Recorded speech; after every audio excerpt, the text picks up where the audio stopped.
Welcome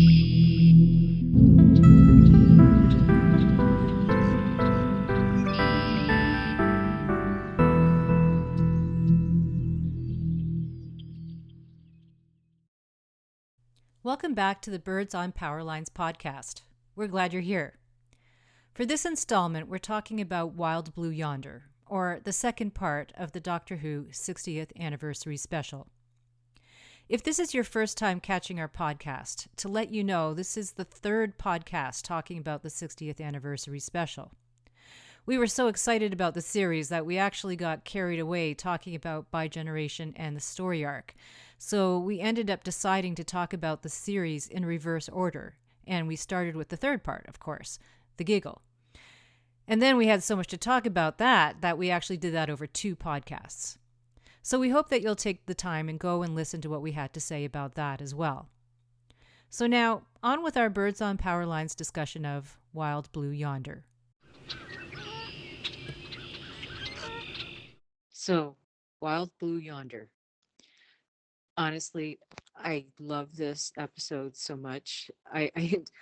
For me, as an actor, or someone who acts, this episode was an absolute delight because really what you've got is 2 fabulous actors, and all they're doing is playing off each other, and they're in this situation where they're trapped and they have to rely on each other.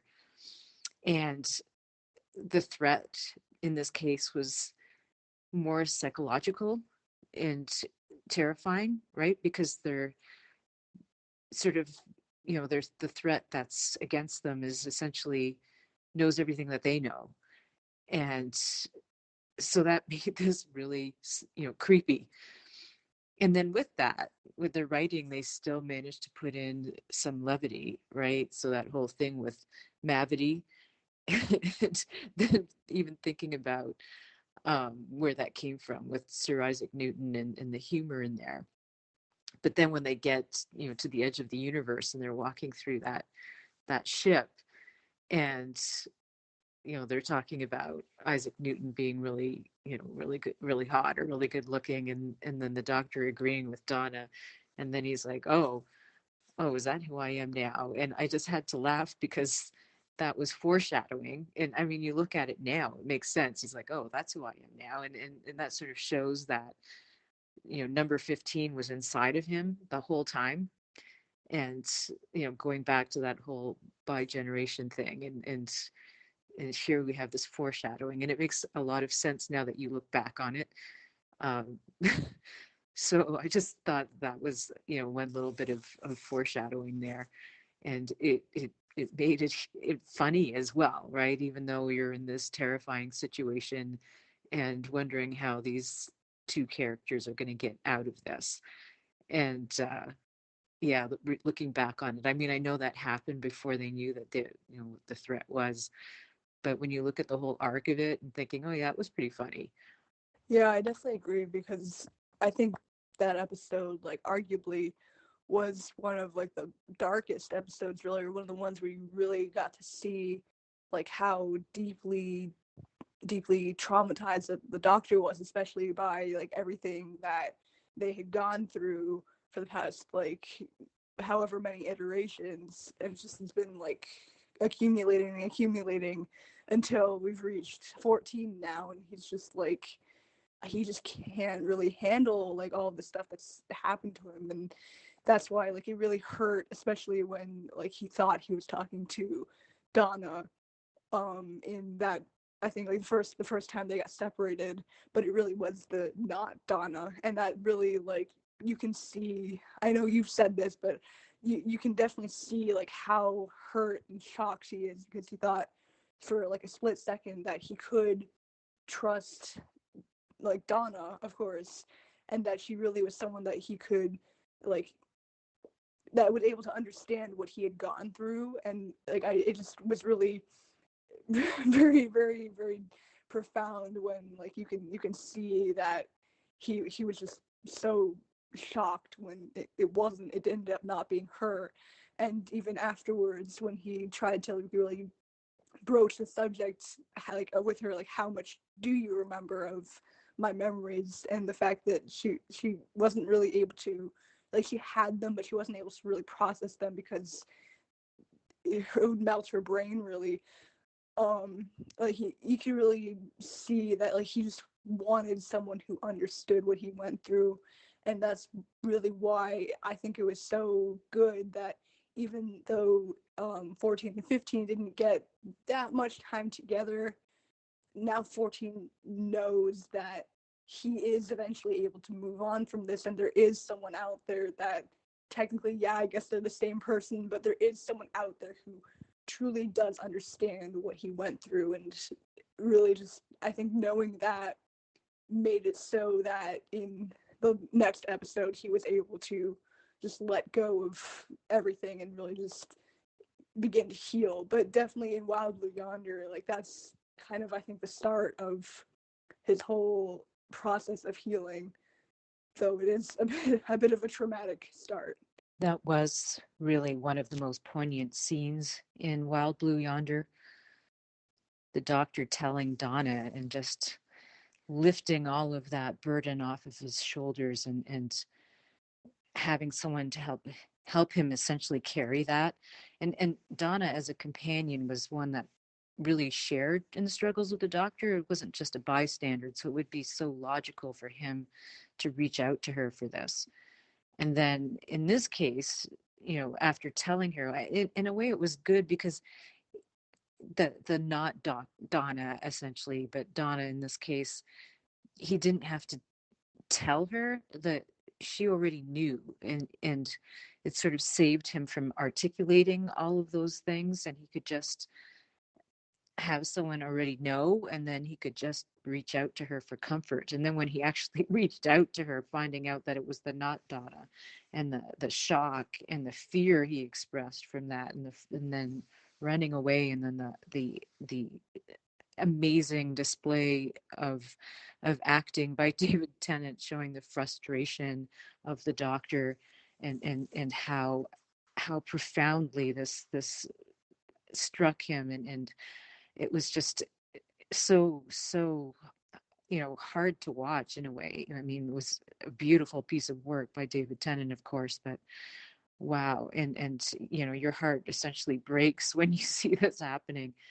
And then, of course, later on, when he's with the real Donna, and he asks her if how much she remembers, or how much she understands, and then now, of course, he doesn't want to talk about it, right? And really, it's quite, it's just, like you said, like a really memorable kind of takeaway from Wild Blue Yonder, and leads into, of course, the giggle, and where, like you were saying, then he actually has someone who actually already understands. And I think that's part of the barrier when you're trying to heal from something like that, is to actually be able to articulate what's happening. And then again, with number 15 already, essentially it's him, of course, but having someone out there who already knows.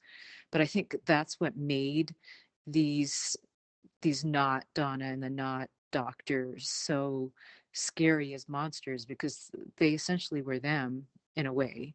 And so it's more of a psychological monster. And yeah, so not a terrifying horror monster in that way. So it's like a psychological scare that you're getting in this way. And I know when we saw them at first with the hands and the arms being extended, that was sort of a jump scare, right? but there but for the two characters, this was a psychological terror that they were undergoing. And one thing I was thinking that they mentioned in the giggle, but started in Wild Blue Yonder, is because when 14 like invoked the whole, like, vampires and demons can't cross a line of salt without counting it superstition at the end of the universe, he says in the next episode that kind of let the toy maker in. So that kind of got me thinking, like, what are the not things? Like, what are they? Are they similar to the toy maker, or are they something else entirely? Like, what are these things, and why can they only take the shapes of other things? Like, why do they copy? Like, why, what are they? And really, we know they're from the edge of the universe, but like, what are they? And like, I don't know if they've ever been, I guess they haven't been a thing in Doctor Who before, but I know when because we both read that one Neil Gaiman short story that took place with 11, that I don't know if that's canonical, but in that there was this alien race known as the kin, and in order to defeat the kin and stop them from taking over Earth, 11 took them to like beyond, like before the dawn of time. So like, I saw, when I was watching this, I saw a lot of similarities between the not things and the kin. I mean, I don't think they're the same thing, but maybe that's where that came from. I don't know if that story is canonical or not, but I saw a lot of similarities between like those two um enemies that the Doctor had to fight. So, I mean, it'd be interesting to look into whether or not those short stories are canonical or not, and really where the not things came from. Because, like, we never really got an explanation of that. Like, we, yeah, we never really got an explanation of that within the episode, which kind of left me feeling a little bit dissatisfied. But we know that they got destroyed. But, I mean, did they? Did they really get destroyed? Something to think about. Yes, what are those not things? And, and that is really, an intriguing idea that you had, right? I mean, first of all, there is that whole bit with the toy maker, and something was scaring the toy maker that he was trying to get away from. And I mean, is it those things at the end of the edge of the universe? Do they scare the toy maker himself, right? I mean, because they could try to do that with any being, right? Try to become them, and if they became like the toy maker, they could be even more powerful than him, because there would be two of them or more of them. I mean, who knows how many of those not things could possibly exist?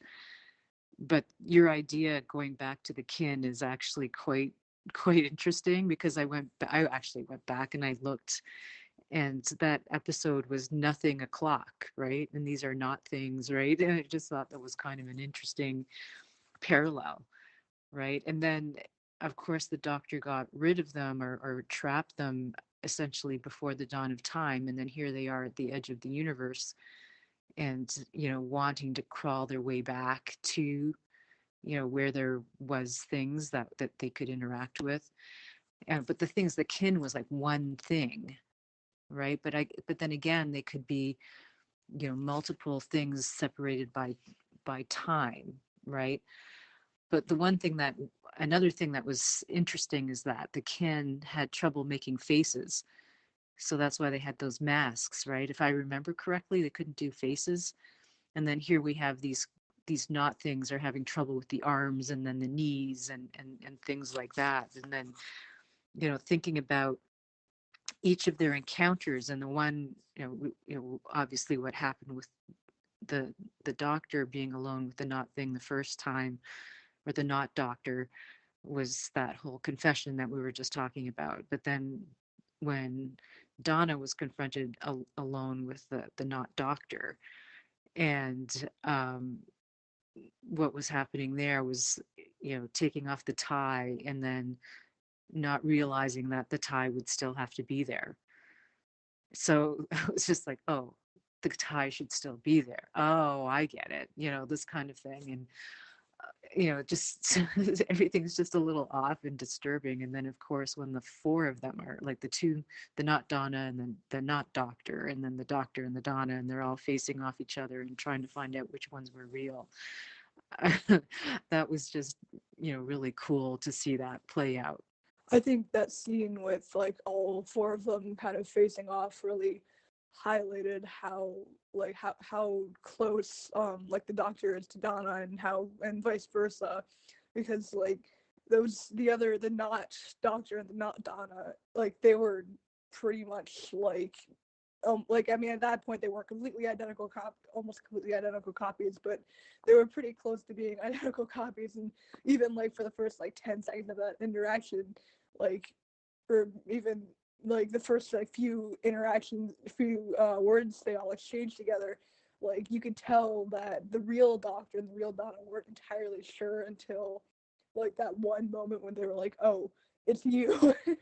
And I just thought it really did show, like, because both of them were thrust into this crazy weird experience that neither of them had had before, which is really saying something because the Doctor is like hundreds, thousands of years old. But like it just like you really, I think like especially that scene, but like all of the other scenes like afterwards in which all four of them are in the same like space together.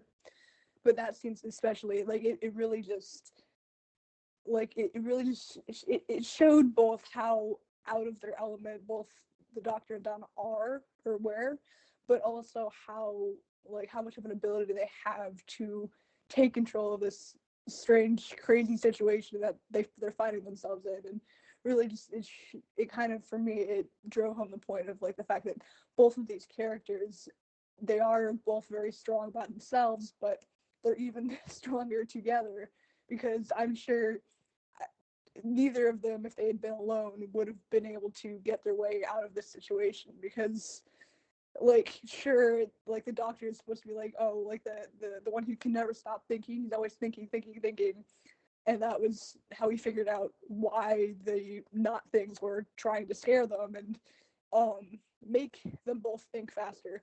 But it was also Donna who, like, even though she does like, and it's mentioned in there, she does like play herself off to be both like the dumb one and the smart one at the same time, because that's how people are. But I think like the fact that the two of them are both so similar and but at the same time both so different, really, like, it makes them better together. And really, I think that whole episode, like the whole Wild Blue Yonder, I think like in my opinion, like what I got from it was that it was showing how strong they are together before like the giggle, and where they are like, it's essentially like everything, their whole relationship is kind of tested a bit because like the Doctor's forced to open up. But in this one, like we can kind of see him starting to want to open up, because like when he was in the room with the not Donna, he was trying to open up, and of course that didn't end well. But you can start to see that like he does want that from like their friendship. He does want to be more open and be like, yes, they are very good friends, but he also still wants a little bit more like connection, because he has gone through some stuff, especially between being 10 and being 14. He has gone through some things. And I honestly, like, I think all three of the episodes as a whole kind of are like his arc of healing, and like the Doctor's arc of healing, but also at the same time, like his how his relationship with other people who are important to him, especially Donna, how it grows and how it changes, how it has changed him like for the better, so that he's able to eventually heal and become 15. But that going back again, I went on a bit of a tangent. That whole scene with all four of them in the room together definitely like it showed how strong both the Doctor and Donna were as characters. Though, I mean, to be honest, I also think that the scene where the two not things and the Doctor and Donna, like that scene where they're separated by that like clear window, the clear barrier, and both sides are trying to prevent the other from getting out and stopping the countdown. I think that that scene even more so kind of made me really honestly very scared, because like of course you do know that they're going to be fine because it's going to be a next episode. But at that point, because like the not things are so close to becoming like the actual people they're trying to copy, like I honestly was a bit scared for a few seconds that they would get out, that they would succeed in stopping the countdown, and that they would escape in the TARDIS. And who knows, maybe the rest of the time we're just watching the not things on their adventures as the Doctor and Donna. And that really that scene, honestly, like in all of the episodes, that was one of the most scariest scenes for me.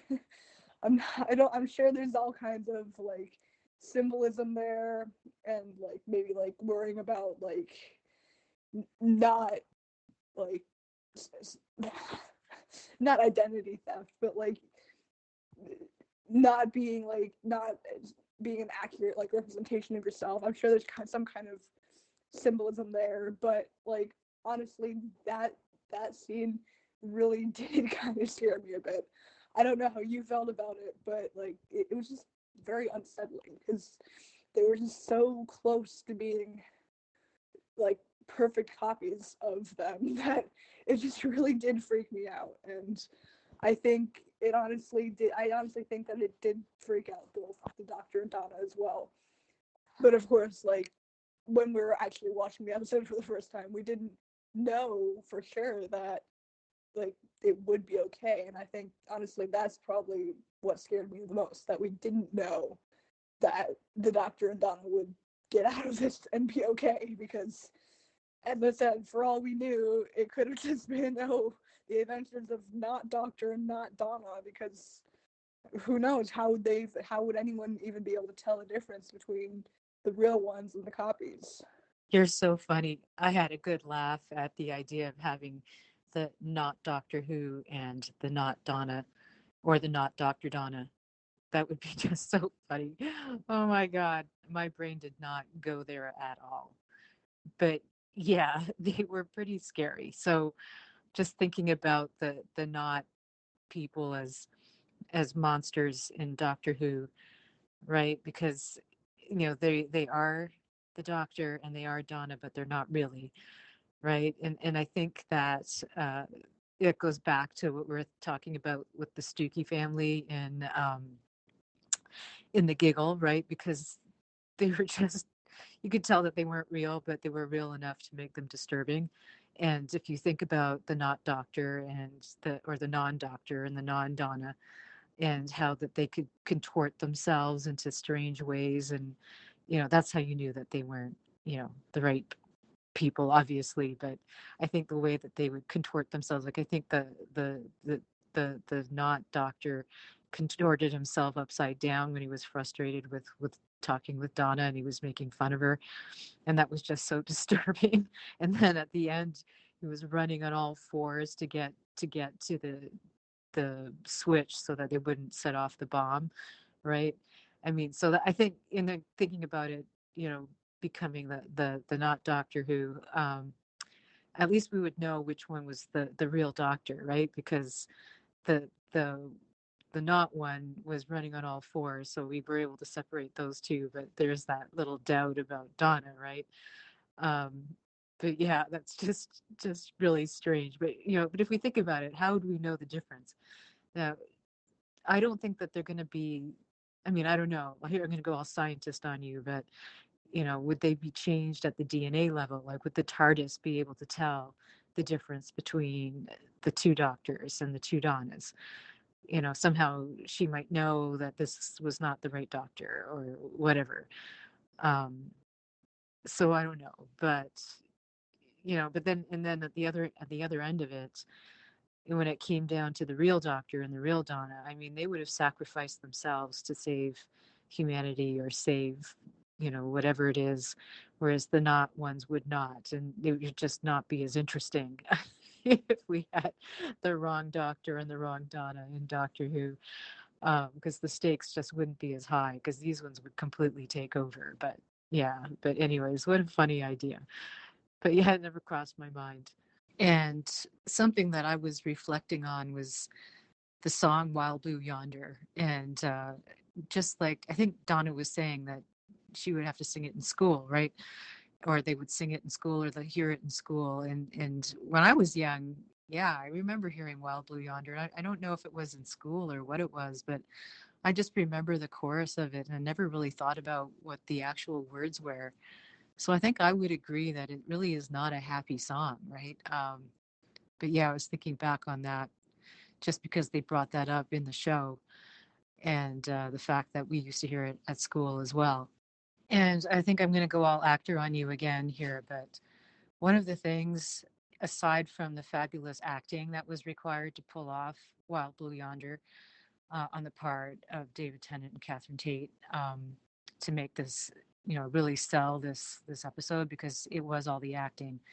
But kudos to the people who put this whole thing together, because every time I see an article on this, they talk about how Russell T Davies is always doing things that are technically impossible to film, and they managed to pull it off seamlessly. Like, I just think that the effects on this were amazing and off the hook, right? Like, it really looked like they were in this ship, and it was huge and massive, and everything just had to be pulled together absolutely correctly for the whole illusion to be pulled off. So I just, and this is one of the reasons I love film so much.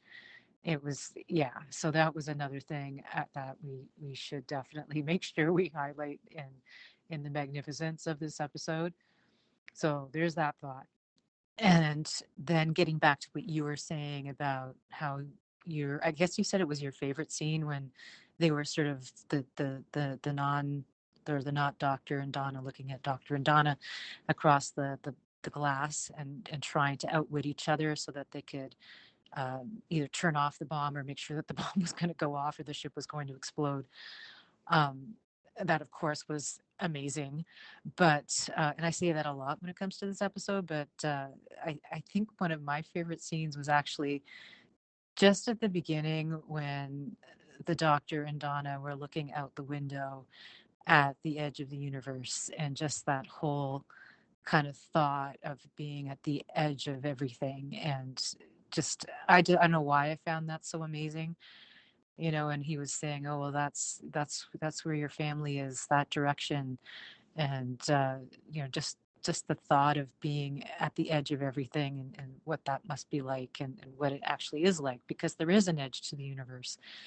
And just the thought of what that might be like is really was an interesting thought, and something that I actually had never really thought about before. Like, what is at the edge? I mean, you never really think about that, right? So that was something that I wanted to share with you as well. And then just the whole thought that, the thing that was actually kind of horrifying about these monsters was that they couldn't get their arms right, and they couldn't keep their jaw in place, and didn't know how many knees they should have. And the fact that that was so scary, but we're actually like making, laughing about it as well, which is such a weird effect. Like, I know you and I are like talking to each other and say, well, my arms are too long, or how many knees should I have? Right. And we're laughing about that. But when we were watching it on the show, it was like horrifying because we were not expecting it. It was, I don't know if it was a jump scare, but it was pretty close to that. So it's just clever that the monsters are just distorted versions of themselves, and evil versions of themselves. Just really interesting how that effect played out. Yeah, I definitely think this whole episode really kind of went all over the whole like psychological thriller, psychological horror-ish genre, where it like kind of it put the characters against something that was very similar to them, but just like almost like a through the looking glass esque like version of them. And like I mean I love those kinds of storylines, but that's why I think for me at least this episode was my favorite out of the three, though of course all of them were very good. For me, it really was kind of hard to pick a favorite because they really were all so different. I mean, I think with Wild Blue Yonder, that one was the most that was really plot driven, right? And the situation there was really like a story unto itself. Whereas a lot of the giggle, while that was, exciting in the story, there was a lot of things there to sort of tie things up for 14 and set things up for 15, right? So there was that there as well. And then the Star Beast, I think it had the most work to do aside from having a plot, right? It was there to really catch people up, as well as the huge lift of introducing new people to Doctor Who, right? Because now it's on Disney.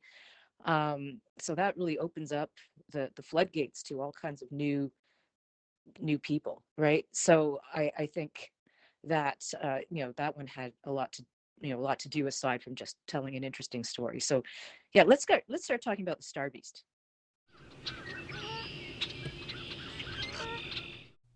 If you're hearing this, you've reached the end of our exchange on Wild Blue Yonder. We hope you enjoyed our conversation, and we look forward to finding out what you thought. So please let us know. We hope you'll catch our next discussion on The Star Beast. Thanks for listening and being part of the Birds on Power Lines podcast.